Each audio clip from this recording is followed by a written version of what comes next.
Start. बिस्मिल्लाहिर्रहमानिर्रहीम। तो आज हम देखेंगे जी सेकेंड ईयर का 18 चैप्टर, और 18 चैप्टर का नाम है रिप्रोडक्शन। तो बेटा रिप्रोडक्शन को हम स्टार्ट करेंगे। तो अगर आपको ये वीडियोस पसंद आए तो आपने चैनल को सब्सक्राइब करना है, लाइक करना है और कमेंट करना है, ठीक है जी।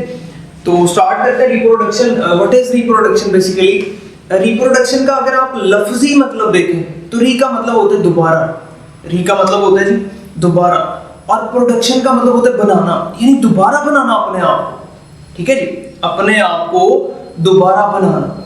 इसमें हम क्या देखेंगे कि इंडिविजुअल अपनी नेक्स्ट जनरेशन को किस तरह से बनाते हैं, तो दैट इज रिप्रोडक्शन। मेरी बात समझ आएगी? तो आप इसे फिर डिफाइन कर सकते हैं, आप इसे डिफाइन कर सकते हैं, that is definition.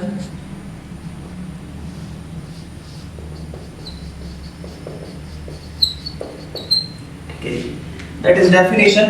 A mechanism to generate the next generation, to produce the next generation, that is reproduction.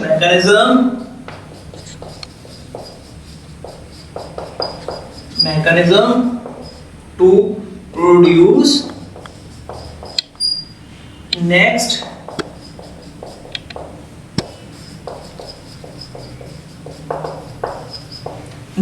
Generation, अपनी औलाद बनाने के अमल को हम कहते हैं रिप्रोडक्शन। बेटा अगर आप रिप्रोडक्शन की बात कर रहे हैं तो रिप्रोडक्शन जो है ये किसी भी इंडिविजुअल के पर्सनल सर्वाइवल के लिए इंपॉर्टेंट नहीं होता, ये बल्कि स्पीशी की सर्वाइवल के लिए इंपॉर्टेंट है। It is not necessary for the survival of the individual, but it is very necessary for the survival of the species. लेकिन अगर रिप्रोडक्शन नहीं होगी तो हम जो है वो ऑलमोस्ट 50 साल जिंदा रहेंगे, उसके बाद सारी जनरेशन और सारी स्पीशी जो है वो खत्म हो जाएगी। तो हम फिर यहाँ लिख लेते हैं, that is very important point, कि it is necessary for the survival of the species, necessary for survival of species. बात समझ आ गई? अच्छा, अगर आप रिप्रोडक्शन की बात कर लें तो रिप्रोडक्शन ना दो तरह की होती है, इसकी दो टाइप्स हैं, एक सेक्सुअल रिप्रोडक्शन होती है, दूसरी एसेक्सुअल रिप्रोडक्शन होती है। तो हम दोनों को डिस्कस करते हैं, दैट इज टाइप्स। ये क्या है हमारे पास? टाइप्स। जब आप टाइप्स की बात करते हैं तो मैंने आपको बताया है कि रिप्रोडक्शन कितनी तरह की है? दो तरह की है। Very firstly it is sexual reproduction, sexual, ठीक है। पहली टाइप कौन सी है? सेक्सुअल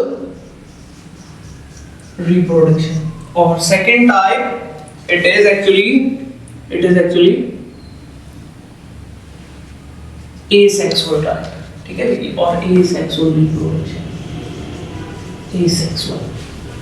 बेटा फर्क क्या है दोनों? बड़ी इंपॉर्टेंट बात, अगर आप चेक करें सेक्सुअल रिप्रोडक्शन को चेक करें तो इसमें क्या होता है? इसमें two parents are involved, two parents are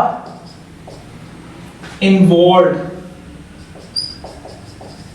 ठीक है।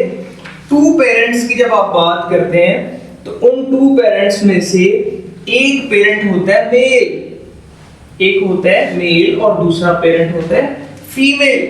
मेल और फीमेल। बेटा सेक्सुअल रिप्रोडक्शन में दो पेरेंट्स होते हैं, एक मेल होता है, दूसरा फीमेल होता है, ठीक है। अब ये दोनों पेरेंट्स जो हैं they are opposite sex. Clear हो गया? अब मेल क्या बनाता है? इनके अंदर बनते हैं गैमीट्स। मेल क्या बनाता है? Male gamete. और फीमेल क्या बनाती है? फीमेल गैमीट, ठीक है जी। क्या बनते हैं इनके अंदर? क्या बनते हैं? गैमीट्स। इनके अंदर बनते हैं जी गैमीट्स, ये गैमीट्स बनेंगे, ठीक है। ये क्या बनेंगे? ये बनेंगे गैमीट्स। मेल के अंदर मेल गैमीट, फीमेल में फीमेल गैमीट। मेल के अंदर जो गैमीट बनता है उसे हम कहते हैं स्पर्म, और फीमेल में जो बनता है उसे हम कहते हैं एग, ठीक है। और ये बेटा ये जो गैमीट्स बनते हैं ये बनते हैं मियोसिस प्रोसेस से। किस तरह से? Meiosis process. और आपको पता है सेल डिवीजन दो तरह की होती है, एक माइटोसिस और दूसरी मियोसिस। फर्क दोनों में, माइटोसिस में नेक्स्ट जनरेशन यानी डॉटर सेल्स के अंदर नंबर ऑफ क्रोमोसोम पेरेंट्स की कॉपी होती है same. Daughter cells are 100% identical to their parents mitosis के अंदर। मियोसिस में क्या होता है? क्रोमोसोम्स का नंबर आधा कर दिया जाता है। तो भाई यहां पर क्या हुई है? मियोसिस। गैमीट्स बनते वक्त क्या हुई है? मियोसिस। तो डेफिनेटली यहां पे नंबर ऑफ क्रोमोसोम रह जाएगा आधा, ठीक है जी, हाफ नंबर ऑफ क्रोमोसोम। अब हम बात कर रहे थे सेक्सुअल रिप्रोडक्शन की। मैंने बताया दो पेरेंट्स होते हैं, ठीक है जी, एक मेल एक फीमेल। वो करते हैं, वो बनाते हैं गैमीट्स, और ये गैमीट्स बनते हैं सेक्स ऑर्गन्स के अंदर, ठीक है। फर्दर हमने जाके आगे डिटेल में पढ़ना है। तो मियोसिस के जरिए से गैमीट्स बनते हैं। मेल में जब मियोसिस होती है टेस्टिस में तो स्पर्म्स बनते हैं, फीमेल में गैमीट्स बनते हैं ओवरीज के अंदर मियोसिस के थ्रू, उन्हें हम कहते हैं एग। क्लियर हो गया जी? अब एग और sperm they fuse with each other, they fuse with each other, they fuse. Egg और स्पर्म्स जो हैं they fuse with each other, they fuse with each other to form the zygote. भाई ये क्या बनाते हैं? जाइगोट। और zygote is 2n because one set of chromosome come from egg, one set come from sperm। तो zygote में दोबारा से क्या हो जाएगा? Two set complete diploid zygote बनेगा। बेटा याद रखनी है आपने यहाँ पे बड़ी इंपॉर्टेंट बात, गैमीट्स बनने के अमल को यानी एग और स्पर्म्स बनने के अमल को हम कहते हैं स्पर्मेटोजेनेसिस। ये कौन सा प्रोसेस है? Sorry, gametogenesis. क्या कहते हैं? Gametogenesis is the production of the gametes, ठीक है जी। गैमीट्स बनने के अमल को हम कहते हैं गैमीटोजेनेसिस। तो अब बड़ी इंपॉर्टेंट बात, सेक्सुअल रिप्रोडक्शन का फीचर बताने लगा हूं आपको। क्या देखें आप, मियोसिस हुई है तो बेटा मियोसिस के ना बड़े इंपॉर्टेंट फीचर्स हैं जो कि हम जाकर पढ़ेंगे 21 चैप्टर के अंदर, जिसे हमने नाम दिया सेल साइकिल का। तो मियोसिस की अगर आप बात कर ले तो यहां पर होती है क्रॉसिंग ओवर। भाई क्रॉसिंग ओवर क्या है? Shuffling of the genes. Meiosis में क्रॉसिंग ओवर का मतलब है नए जेनेटिक कॉम्बिनेशंस इंट्रोड्यूस करवाना। जहां मियोसिस होगी वहां नए कॉम्बिनेशंस बनेंगे, और क्या होगा कि next generation become advance from the previous one via crossing over. Because crossing over क्या करती है? जेनेटिक रिकॉम्बिनेशनिंग करती है। क्रॉसिंग ओवर क्या करती है? जेनेटिक रिकॉम्बिनेशनिंग। और जहां पर क्रॉसिंग ओवर होगी यानी मियोसिस में, वहां पर जेनेटिक चेंजेस आएंगे, ठीक है जी। तो ये क्या होगा? ये generation, next generation will be improved generation from the previous one, ठीक है। इसी तरह से ये एवोल्यूशन होती है, ये एवोल्यूशन की बेस है। क्लियर हो गए थे? अच्छा, अगली बात आप कर ले। आप आ जाए एसेक्सुअल रिप्रोडक्शन की तरफ। तो बेटा एसेक्सुअल रिप्रोडक्शन में एक सिंगल पेरेंट इन्वॉल्व होता है। यहां देखो हमने टू पेरेंट, यहां पर सिंगल पेरेंट इज इन्वॉल्व। यहां पर एक सिंगल पेरेंट इन्वॉल्व होता है। और बड़ी इंपॉर्टेंट बात, लेट्स सपोज, याद रखना है आपने, और यहां पर सेल डिवीजन कौन सी होती है? माइटोसिस। यहां पर सेल डिवीजन कौन सी होती है? माइटोसिस। बेटा माइटोसिस का फीचर मैंने आपको बताया कि जो डॉटर सेल्स होते हैं, माइटोसिस से बनने वाले daughter cells, they are 100% identical to their parents. वो अपने पेरेंट्स के 100% आइडेंटिकल होंगे। मिसाल के तौर पे यहां मैं आपके सामने डायग्राम बनाता हूं, देखनी है आपने। इट इज पेरेंट, ठीक है। तो ये इसका अपना 100% जेनेटिक मटेरियल। तो भाई ये पेरेंट खुद ही क्या बना रहा है? डॉटर। ये पेरेंट जो है, पेरेंट खुद ही क्या बना रहा है? डॉटर सेल बना रहे हैं। तो भाई डॉटर सेल में भी फिर वही जेनेटिक मटेरियल होगा जो उसके पेरेंट में था।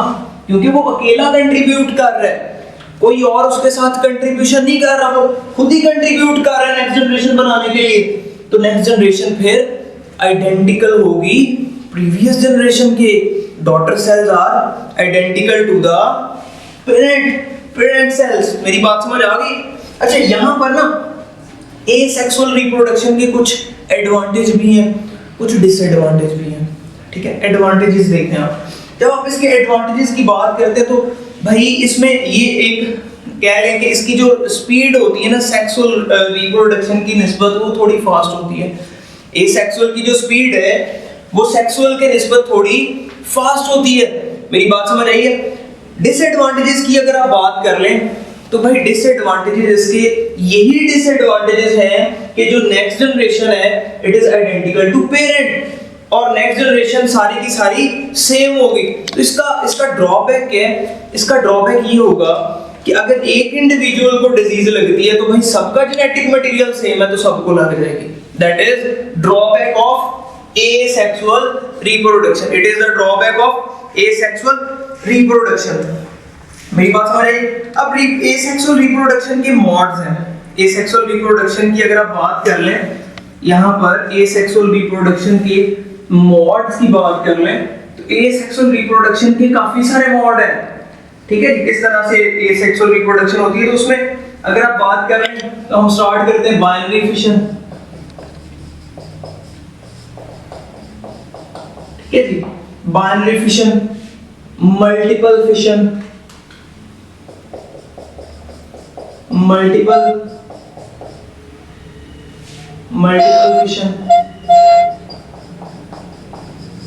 ठीक है जी। उसके बाद अगर आप देख लें फ्रेगमेंटेशन,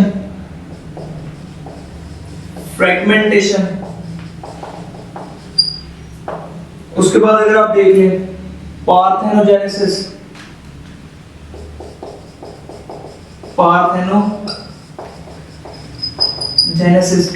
उसके बाद अगर आप देख लें वेजिटेटिव प्रोपगेशन,